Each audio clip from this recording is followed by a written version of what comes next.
Hello' everyone, কি খবৰ? সকলোৰে ভাল, মোৰো ভাল। তো ম'ম' ষ্টিম আনি থৈছোঁ যেতিয়া আজি ম'ম' বনাওঁ। তো চাই যাওক ম'ম' কেনেধৰণে বনায় আৰু কেনেকুৱা লাগিছে। ভাল লাগিলে লাইক কমেণ্ট শ্বেয়াৰ কৰি দিব ভিডিঅ'টো চাই।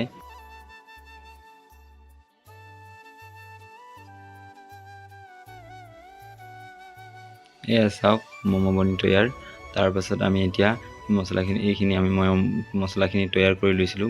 কেনেধৰণে মছলাখিনি তৈয়াৰ কৰিব লাগে, কি মিক্স কৰিব লাগে সেইবোৰ ভিডিঅ' নবনালোঁ। তো নেক্সট ভিডিঅ'ত আমি দেখাম।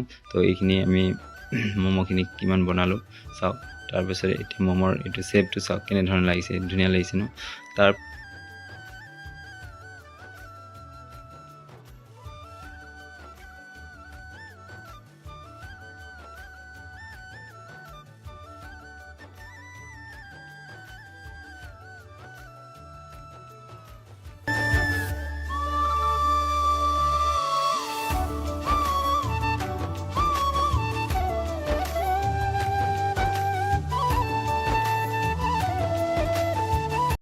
দেখিলে কেনেকৈ বনালোঁ।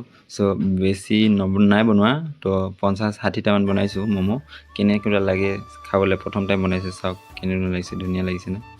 বস্তুখিনি যে দেখিবলৈ যিমান সহজ সিমান সহজ নহয়, কিন্তু বহুত মেহনত আছে। তো দুই ষ্টিম বনাইছোঁ 30-35টামানকৈ তাত দুটাত মিলাই কেনে কমেও 70টামান হ'ব। চাওক কেনেধৰণে লাগিছে। এই যোনটো চাটনিটো দেখিছে, এই চাটনিটো আমি ঘৰতে তৈয়াৰ কৰিছোঁ। নহৰু, আদা, ৰচুন আৰু বিলাহী, জলকীয়া দি কেনে তৈয়াৰ কৰিছোঁ। চাওক এয়া আধা ঘণ্টা 45 মিনিট ষ্টিম কৰাৰ পাছত এয়া চাওক আমাৰ ম'ম' বনি তৈয়াৰ হৈ গ'ল। চ' এয়া চাওক ঘৰতে কাষ্টমাৰ ইমান মানুহ। চাওক বনাইছোঁ কেনেকৈ লাগিছে চাব। দোকান লিখা হৈছে নে হৈছে নাজানো, কিন্তু বনাইছোঁ আৰু ঘৰতে তৈয়াৰ কৰিছোঁ।